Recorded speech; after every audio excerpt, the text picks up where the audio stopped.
Big ബോസിലെ ഒരു contestant ആയിട്ടുള്ള അനുമോളിന്റെ PR എന്ന നിലയിലാണ് ഇപ്പോൾ സോഷ്യൽ മീഡിയയിൽ വിനു വിജയനെ കുറിച്ച് ആളുകൾ കാണുന്നതും കേൾക്കുന്നതൊക്കെ. ഇപ്പം അനുമോളിന്റെ PR ആണെന്ന് ഒരു വിഭാഗം ആളുകൾ പറയുന്നു, ORM ആണെന്ന് ആളുകൾ പറയുന്നു. ഇതിലേതാ ശരി? തിങ് ഈസ് ലൈക്ക് ഞാൻ അനുമോളിലായിട്ടുള്ളൊരു കൊളാബറേഷൻ ചെയ്തത് അനുമോൾക്ക് ആകെ ഒറ്റ കൺസേൺ ഉണ്ടായിരുന്നുള്ളൂ. ലൈക്ക് പുള്ളിക്കാരിക്ക് നെഗറ്റീവ് വരാൻ പാടില്ല. ബിഗ് ബോസിൻ്റെ എല്ലാ സീസണും എടുത്ത് നോക്കിക്കഴിഞ്ഞാൽ ഏറ്റവും കൂടുതൽ ഡാമേജ് ഉണ്ടാകുന്നത് ആർട്ടിസ്റ്റുകൾക്കാണ്, അല്ലെങ്കിൽ ഫെയിമുള്ള ആൾക്കാർക്കാണ്. ഇതുവരെ കപ്പടിച്ച എല്ലാവരും ചെറിയ ഫെയിമിൽ പോയി അല്ലെങ്കിൽ നെഗറ്റീവായിട്ട് കയറിയിട്ട് പോസിറ്റീവായിട്ട് കപ്പടിച്ച ആൾക്കാരാണ് ഇതുവരെ ഉള്ളത്. അപ്പോൾ എല്ലാവർക്കും ഇതുവരെ മുമ്പ് ഏകദേശം 120ഓളം ആൾക്കാർ പോയതുകൊണ്ടും അതിൽ പല ആൾക്കാരും അനുവിൻ്റെ ഫ്രണ്ട്സാണ്. അപ്പോൾ അവരെല്ലാവരും വിളിച്ച് പറയുന്ന ഒരു സംഭവമുണ്ട്, അവിടെ ഞങ്ങൾക്ക് പറ്റിയൊരു അബദ്ധം, ഞങ്ങൾക്ക് PR ഉണ്ടായിരുന്നില്ല. മനസ്സിലായോ? അപ്പോൾ PR എന്താണെന്ന് അറിയാത്ത കുറേ ആൾക്കാരുണ്ടല്ലോ. അപ്പോൾ അവർക്ക് ഈ PR എന്ന് വെച്ച് കഴിഞ്ഞാൽ ചുമ്മാ നമ്മൾ കുറേ കാര്യങ്ങൾ ഇവർക്ക് വേണ്ടി ചെയ്യുക, വോട്ട് അടിച്ച് കയറ്റുക, അത് ചെയ്യുക, ഇങ്ങനെ ചെയ്യുക, ഡീഗ്രേഡ് ചെയ്യുക, മറ്റത് ചെയ്യുക. അപ്പോൾ ഇങ്ങനെ കുറേ തെറ്റിദ്ധാരണകളുണ്ട്. ഈ PRനെ തന്നെ അവർ കാണുന്നത് വേറെ രീതിയിലാണ്.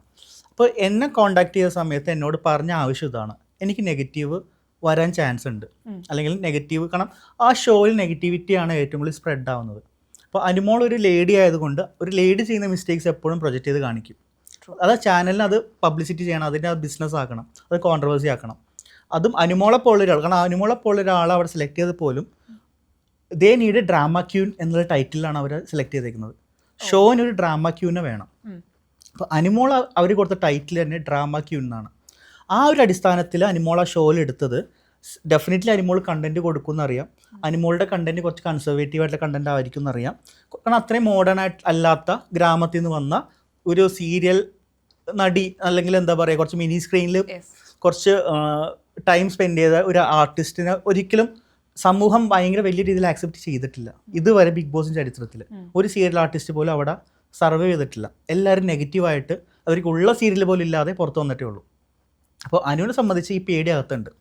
അനു ഈ സീസണിലേക്ക് പോകാൻ കാരണം എന്ന് വെച്ച് കഴിഞ്ഞാൽ പുള്ളിക്കാരി കുറച്ച് ഫിനാൻഷ്യൽ നീഡ്സ് ഉണ്ട്. ഏകദേശം ഒരു ലോണും ഇതൊക്കെ ഞാൻ ഓൾറെഡി പറഞ്ഞിട്ടുണ്ട്, ഓൾറെഡി ലോണൊക്കെ എടുത്തിട്ടുണ്ട്. ഒരു 31 lakhs ഹോം ലോൺ ഉണ്ട്. അടിച്ചിരുമ്പോഴത്തേക്ക് 72 lakhs ആവും.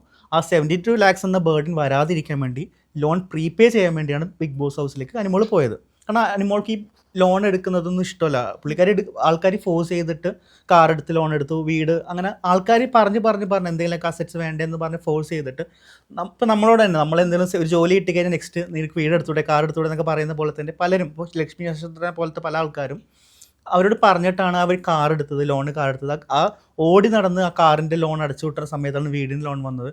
അതിനിടയ്ക്ക് സ്റ്റാർ മാജിക് എന്നുള്ള ഷോ തീർന്നു. അതിനുശേഷം അനുമോളെ അധികാരം കണ്ടിട്ടില്ല, ചെറിയ ചെറിയ ഉദ്ഘാടനങ്ങൾ മാത്രം കാണുന്നുള്ളൂ. അപ്പോൾ ആ ഒരു ഫിനാൻഷ്യൽ സഫറിങ്ങിൻ്റെ ഇടയിൽ നിന്നാണ് ഈ ഷോയിലേക്ക് പോയത്. അപ്പോൾ ഈ ഷോയിൽ നിന്ന് ഒരു നെഗറ്റീവ് വന്നു കഴിഞ്ഞാൽ മുമ്പത്തെ കണ്ടസ്റ്റൻസിനെ പോലെ ആ കരിയർ അവസാനിക്കുമെന്നുള്ള പേടി കൊണ്ടാണ് പുള്ളിക്കാരൻ എന്നെ കോൺടാക്ട് ചെയ്തത്. എന്നെ കോൺടാക്ട് ചെയ്ത സമയത്ത് ഞാൻ പറഞ്ഞു, ഓക്കെ, ഇങ്ങനെ നെഗറ്റീവ് വരാൻ സാധ്യതയുണ്ടെങ്കിൽ ഡെഫിനറ്റ്ലി അത് നമ്മൾ കൺട്രോൾ ചെയ്യാം. അതിനെ നമ്മൾ വിളിക്കുന്ന ടേമാണ് ORM, online reputation management. So എല്ലാവർക്കും റെപ്യൂട്ടേഷൻ ഉണ്ട്, എനിക്കും നിങ്ങൾക്കും അവിടെ ഇരിക്കുന്ന ലാലേട്ടനും അനുമോൾക്കും എല്ലാവർക്കും ഉണ്ട്. ആ റെപ്യൂട്ടേഷൻ പോവാതെ നോക്കുന്നതും ആ റെപ്യൂട്ടേഷൻ ഒരു കളങ്കം വരാതിരിക്കുന്നതും. ബിക്കോസ് ഒരുപാട് മില്യൺസ് ഫോളോവേഴ്സുള്ള ആൾക്കാർ മൂന്ന് സീസണിൽ പോയിട്ടുണ്ട്, അവരുടെ റെപ്യൂട്ടേഷൻ ഭയങ്കര ഡാമേജ് ആയിട്ടുണ്ട്. ആ ഡാമേജ് അനുമോൾക്ക് വരാതെയും പിന്നീട് അനുമോൾക്ക് ഒരുപാട് ഫാൻസ് ഉണ്ട് അവിടെയുള്ള. കാരണം ഈ സീസണിൻ്റെ പ്രത്യേകത എന്ന് വെച്ചാൽ അനുമോൾക്കുള്ള അത്ര ഫാൻ ബേസ് വേറൊരു കണ്ടസ്റ്റൻ്റ് ഇല്ലാതെ പോയി.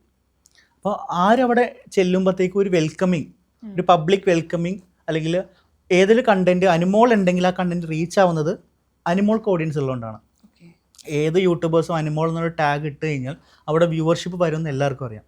അനുമോളെ നെഗറ്റീവോ പോസിറ്റീവോ, ഇപ്പോൾ കഴിഞ്ഞ ഞാനൊരു യൂട്യൂബർ ഇപ്പോൾ 95 ദിവസമായല്ലോ, ആ 95 ദിവസത്തിൽ 60 ദിവസം അനുമോളാണ് കണ്ടൻറ്റ്.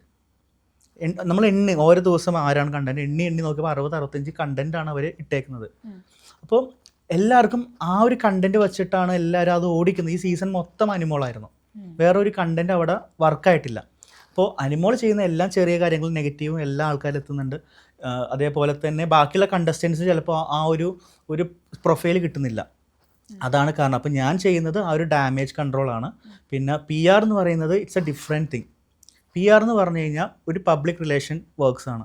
ഇപ്പോൾ ഞാനൊരു കണ്ടസ്റ്റൻ്റാണ്, ഞാൻ ചെയ്യുന്ന കണ്ടൻസ് എപ്പിസോഡിൽ വന്നില്ലെങ്കിൽ അത് ലൈവിൽ നിന്ന് എടുത്ത് ജനങ്ങളിലേക്ക് എത്തിക്കുന്ന ഒരു പ്രൊസീജിയറാണ് PR എന്ന് പറയുന്നത്.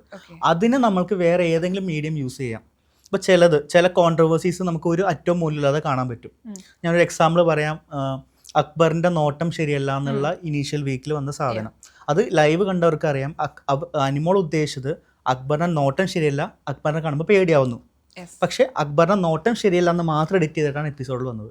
അപ്പോൾ അത് കാണുന്ന ആൾക്കാർ വിചാരിക്കുന്നത് അക്ബറിൻ്റെ നോട്ടം വേറെ രീതിയിലാണ്, മോശം രീതിയിലാണ്. അപ്പോൾ അത് ആളുകളുടെ ഇടയിൽ അതൊരു നെഗറ്റീവ്. അങ്ങനെ അനുമോളെ പോലൊരു ഫേമസ് ആൾ, ഒരു അത്രയും ഫേമസ് അല്ലാത്തൊരു അക്ബർ എന്നൊരു കണ്ടസ്റ്റൻറ്റ്, സ്ട്രഗിൾ ചെയ്യുന്നൊരു കണ്ടസ്റ്റൻറ്റ്, സിംഗർ, അയാൾക്ക് അങ്ങനെ വലിയ പ്രൊഫൈലില്ലാത്ത ഒരാളാണ്. അയാൾ അവിടെ വന്നേക്കുന്നത്, ബിഗ് ബോസ് ഹൗസിൽ വന്നേക്കുന്നത് ഒരു ഫെയിമിന് വേണ്ടിയാണ്. അങ്ങനെ ഒരു കണ്ടസ്റ്റൻറ്റിന് സംഭവിക്കുന്ന ഡാമേജ് വളരെ വലുതാണ്. പക്ഷേ ആ എഡിറ്റിംഗ് ടീം ചെയ്തത് എന്താണ്, ആ കണ്ടന്റ് ഈ രീതിയിൽ പ്രചരിപ്പിച്ചു, അക്ബറിന് ഒരു ബാഡ് ഇമേജ് കൊടുത്തു. മനസ്സിലായോ? അക്ബറിന് ഏത് സമയത്ത് ബാഡ് ഇമേജ് കൊടുത്തത്? ഓൾറെഡി രേണുസുധിയുടെ വിഷയത്തിൽ പുള്ളിക്കാരൻ സെപ്റ്റിക് ടാങ്ക് എന്ന് പറഞ്ഞതിന് ശേഷം നെഗറ്റീവ് ആയ സമയത്താണ് ഇതും കൂടി പോയത്. അപ്പോൾ ലാലേട്ടൻ വന്നിട്ട് എന്താ ചെയ്തത്? ലാലേട്ടൻ വന്നിട്ട് അത് ക്ലിയർ ആയി കൊടുത്തു. എന്തുകൊണ്ട് അനിമോൾ അങ്ങനെ പറഞ്ഞു? അപ്പോൾ അനിമോൾ അത് എക്സ്പെക്ട് ചെയ്യുന്നില്ല.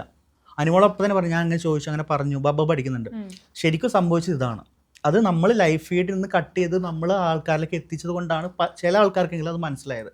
ഇതേപോലെ പലതും, കാരണം ആ ഷോയിൽ ഇറങ്ങിയ പല ആൾക്കാരും പറയുന്നുണ്ട് ഞങ്ങൾ ചെയ്ത് കൂട്ടിയൊന്നും വന്നിട്ടില്ല. അല്ലെങ്കിൽ അതായത് എൻ്റെ മോൾ ഷൈൻ ആ ഷോന് 2 മണിക്കൂർ കട്ട് ചെയ്യുന്നു. ആ 2 മണിക്കൂർ ഷോ 45-50 മിനിറ്റായിട്ട് ഏഷ്യൻ്റ് കട്ട് ചെയ്യുന്നു. പലതും കട്ട് ചെയ്താൽ പോകുന്നത്. കാരണം അത്രയും കാണിക്കള വകുപ്പില്ല, എല്ലാവരും കണ്ടന്റ് കൊടുത്തുകൊണ്ടിരിക്കുകയാണ്. അപ്പോൾ എല്ലാവരും കണ്ടന്റ് കൊടുക്കുമ്പോൾ അതിൽ വരുന്ന മെയിൻ കണ്ടന്റ് ചൂസ് ചെയ്തവർ കൊടുക്കുമ്പോൾ ഇങ്ങനത്തെ കുറച്ച് എഡിറ്റിംഗ് മിസ്റ്റേക്സ് ഉണ്ടാവും. അത് പർപ്പസ്ഫുള്ളി ആകാം, ചിലപ്പോൾ ആക്സിഡൻ്റലി ആവാം. അപ്പോൾ അത് ജനങ്ങളിൽ കൂടുതൽ ആൾക്കാരും കാണുന്ന എപ്പിസോഡാണ്. ലൈവ് വളരെ ചുരുക്കം പേരെ കാണുന്നുള്ളൂ. അപ്പോൾ എപ്പിസോഡിൽ നിന്ന് തെറ്റിദ്ധാരണകൾ വരാതിരിക്കാനും ഇനി അഥവാ തെറ്റിദ്ധാരണ വന്നു കഴിഞ്ഞാൽ അത് ക്ലിയർ ആക്കാനും നമുക്കൊരു PR ORM വേണം. ആ ഒരു വർക്കാണ് ഞാൻ ചെയ്യുന്നത്. സോ എക്സാക്ട്ലി PR എന്ന് പറഞ്ഞു കഴിഞ്ഞാൽ ജനങ്ങൾ വിചാരിക്കുന്ന പോലെ ഭയങ്കര മാഫിയ ഒന്നുമല്ല, ഇങ്ങനത്തെ വർക്ക്സ് ആണ് പോകുന്നത്. ഇപ്പം എല്ലാ കണ്ടസ്റ്റൻസിനും PR ഉണ്ട് എന്നാണ് നമ്മൾ അറിയാൻ സാധിച്ചത്. ഇപ്പം കഴിഞ്ഞ ദിവസം ബിൻസി അനുമോളോട് പറഞ്ഞൊരു കാര്യം, PR ഉള്ളതുകൊണ്ട് മാത്രമാണ് അനുമോള് ഇപ്പൊ ബിഗ് ബോസ് ഹൗസിനുള്ളതെന്നാണ്. എനിക്ക് തോന്നുന്നു PR ഉണ്ടായിട്ടുള്ള ആളുകൾ എവിക്റ്റഡ് ആയി പോയിട്ടുണ്ട്. അപ്പം PR ഉള്ളതുകൊണ്ട് മാത്രം നമുക്ക് ബിഗ് ബോസ് ഹൗസിൽ പിടിച്ചേക്കാൻ പറ്റും? അതിന്റെ ലോജിക്ക് ഞാൻ പറഞ്ഞുതരാം. ഫോർ എക്സാമ്പിൾ, നമ്മളൊരു കണ്ടസ്റ്റൻ്റ് അകത്ത് കയറി, നമ്മളുടെ കണ്ടൻസ് ആൾക്കാർ ചർച്ച ചെയ്യുന്നുണ്ടെങ്കിൽ നമ്മൾക്ക് കൂടുതൽ സ്ക്രീൻ സ്പേസ് കിട്ടും. ഓക്കെ, അപ്പോൾ നമ്മളുടെ കണ്ടൻസ് ആണ് നമ്മളെ ഹീറോ ആക്കുന്നത്. നമ്മളെ പറ്റിയുള്ള ചർച്ചകളാണ് നമ്മൾ ഹീറോ ആക്കുന്നത്. അനിമോളെ പറ്റിയുള്ള ചർച്ചകൾ വന്നു, അനിമോൾക്ക് കൂടുതൽ സ്ക്രീൻ സ്പേസ് കിട്ടി, മറ്റുള്ളവർക്ക് സ്ക്രീൻ സ്പേസ് കുറഞ്ഞു. ഇപ്പോൾ RJ ബിൻസി എന്ന വ്യക്തി നല്ല കണ്ടസ്റ്റൻ്റ് ആണ്, നല്ലോണം സംസാരിക്കാൻ കഴിവുള്ള, കുറച്ച് നാൾ നിന്നിരുന്നെങ്കിൽ കുറച്ചും കൂടി ഇതുള്ള കണ്ടസ്റ്റൻ്റ് ആയിരുന്നു. പക്ഷേ അവരെ പറ്റി ചർച്ചകളൊന്നും പുറത്ത് വരാത്തിടത്തോളം കാലം അവർക്ക് വോട്ടുകൾ വരില്ല.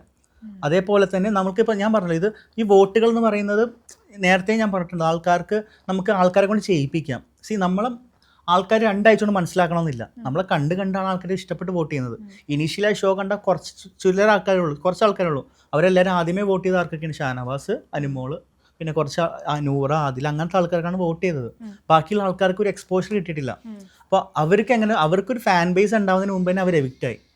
ഓക്കെ, അപ്പോൾ PR ഉള്ളത് കൊണ്ട് മാത്രം അവിടെ നിൽക്കണമെന്നില്ല. അവിടെ കണ്ടന്റും കൊടുക്കണം, ചർച്ചകൾ ഉണ്ടാവണം, നെഗറ്റീവോ പോസിറ്റീവോ. ഇപ്പോൾ നെഗറ്റീവ് കണ്ടന്റ് ഉണ്ടെങ്കിൽ പോലും അവിടെ ആൾക്കാർ അവിടെ നിലനിർത്തും, പോസിറ്റീവ് കണ്ടന്റ് ഉണ്ടെങ്കിൽ പോലും അവിടെ നിലനിർത്തും. ഇപ്പോൾ കഴിഞ്ഞ സീസണിൽ റസ്മിൻ ബായ് നല്ലോണം നെഗറ്റീവ് കണ്ടന്റ് ഉണ്ടാക്കിയാണ്, പക്ഷെ അവൾ എത്ര ദിവസം നിന്നു? അതേപോലെ പലരും ഇപ്പോൾ നെഗറ്റീവ് കണ്ടന്റ് ഉണ്ടാക്കുക. കാരണം ആ ഷോയിലൊരു വില്ലൻ വേണം, ആ ഷോയിൽ ഹീറോ വേണം, കൊമേഡിയൻ വേണം, ഇത് കുറേ ക്യാരക്ടേഴ്സ് വേണം എല്ലാ ഷോയിലും. ആ ക്യാരക്ടേഴ്സിനെ അവർ നിലനിർത്തുന്നുണ്ട്. അവർക്ക് ആവശ്യമുള്ള ആൾക്കാർ അവർ എവിക്റ്റ് ആക്കാൻ നോക്കുന്നുണ്ട്, അവർക്ക് ആവശ്യമുള്ള രീതിയിൽ ഷോ കൊണ്ടുപോകുന്നുണ്ട്. സോ അവരാണ് ഷോ മേക്കേഴ്സ്, അവരുടെ ഇഷ്ടത്തിനാണ് കാര്യങ്ങൾ പോകുന്നത്.